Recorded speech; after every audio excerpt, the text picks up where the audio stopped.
اللہ کے رسول گھر تشریف لاتے تھے، امی عائشہ فرماتی ہیں کہ میں سوئی میں دھاگا ڈال لیا کرتی تھی چراغ جلائے بغیر۔ اللہ کے نبی صلی اللہ علیہ وسلم کے چہرے پر اتنا نور ہوتا تھا۔ ایک مرتبہ گزر رہے تھے، حضرت ابو صالح ایک صحابی ہیں، انہوں نے دیکھا کہ اللہ کے رسول صلی اللہ علیہ وسلم آ رہے ہیں، 14ویں کا چاند آسمان پر بدر کامل روشن ہے۔ فرماتے ہیں کہ کبھی میں چاند کو دیکھتا اور کبھی اللہ کے نبی صلی اللہ علیہ وسلم کے چہرہ مبارک کو دیکھتا، کبھی چاند کو دیکھتا کبھی چہرہ مبارک کو دیکھتا۔ وہ صحابی فرماتے ہیں کہ میں نے فیصلہ کیا کہ آسمان کا چاند روشن ہے مگر کم ہے، اور زمین کا چاند یعنی میرا نبی صلی اللہ علیہ وسلم آسمان کے 14ویں کے چاند سے زیادہ خوبصورت۔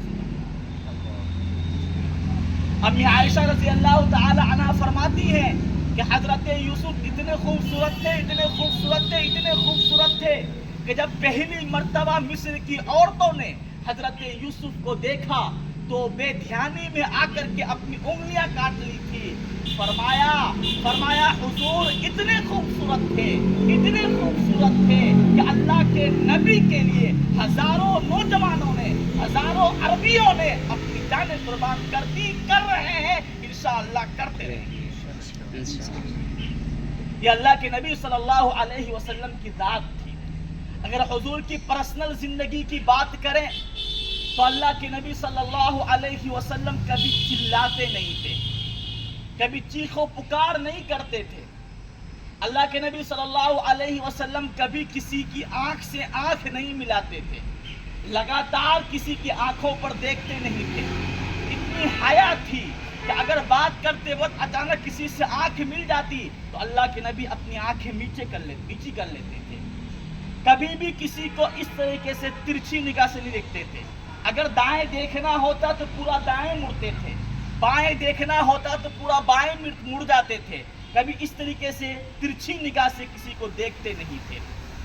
جب لگتا کہ سامنے والے کو بات سمجھ میں نہیں آ رہی ہے یا کوئی نئی بات اللہ کے رسول بیان کرتے یا اللہ کی طرف سے کوئی نیا حکم آتا تو اللہ کے نبی صلی اللہ علیہ وسلم 3 مرتبہ اسے بیان کیا کرتے تھے۔ اللہ کے نبی صلی اللہ علیہ وسلم گھر کا کام خود کرتے تھے۔ ہم نے کہا تذکرہ کریں گے، پرسنل زندگی ہے، ذات کی بات چل رہی ہے نا، تو اللہ کے رسول صلی اللہ علیہ وسلم گھر کے کام کرنے میں شرماتے نہیں تھے، گھر کا کام خود کیا کرتے تھے۔ کئی بار ایسا ہوا ہے، امی عائشہ رضی اللہ تعالی عنہ فرماتی ہیں کہ گھر کا ٹب پانی بھر کر کے اللہ کے رسول خود رکھا ہے نہانے کے لیے، کہ ازواج مطہرات نہائیں گی، اللہ کے رسول نے خود پانی بھر کے رکھا ہے۔ اور اپنی بیوی سے اتنی محبت کرتے تھے، اتنی محبت کرتے تھے، امی عائشہ رضی اللہ تعالی عنہ فرماتی ہیں کہ مجھے سب سے زیادہ غیرت اور جلن، 11 بیویاں تھیں نا، تو فرماتے ہیں کہ سب سے زیادہ جلن مجھے خدیجہ الکبریٰ سے تھا۔ حالانکہ امی خدیجہ کا انتقال ہوا ہے، اس کے بعد امی عائشہ سے حضور نے نکاح کیا ہے، تو وہ دنیا میں نہیں ہے، پھر بھی امی عائشہ فرماتی ہیں کہ مجھے جلن ہوتی تھی کس سے؟ حضرت خدیجہ سے، جس سے یہ حدیث بیان کر رہی ہیں امی عائشہ، وہ خود حضرت عروہ رضی اللہ تعالی عنہ ان کے بھانجے ہیں۔ فوراً پوچھا خالہ یہ کیا بات ہوئی جو مر گئی اسی جلن کر رہی ہیں آپ؟ ان کا تو انتقال ہو گیا تھا نا حضرت خدیجہ کا، جلن کی کیا بات ہوئی؟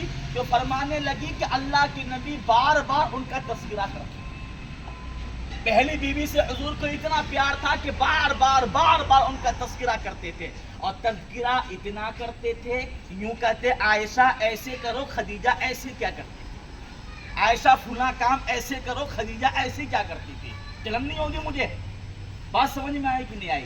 روایت میں یہ بات بھی موجود ہے کہ امی عائشہ رضی اللہ تعالی عنہ کی ہی روایت ہے، وہی کہتی ہیں، وہی فرماتی ہیں کہ حضور نبی کریم صلی اللہ علیہ وسلم کے گھر میں جب کبھی بھی کوئی جانور ذبح ہوتا یا قربانی ہوتی تو اللہ کے نبی وہاں بیٹھے رہتے، قربانی کی جگہ سے، جانور کی جگہ سے اٹھتے نہیں تھے جب تک کہ گوشت کا ایک حصہ حضرت خدیجہ کے سہیلیوں میں پہنچا نہیں دیتی۔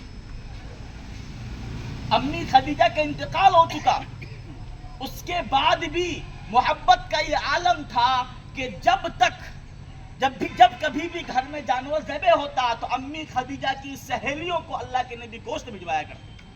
یہ محبت کا تقاضا ہے, یہ اللہ کے نبی کی پرسنل زندگی. اور اگر بات کریں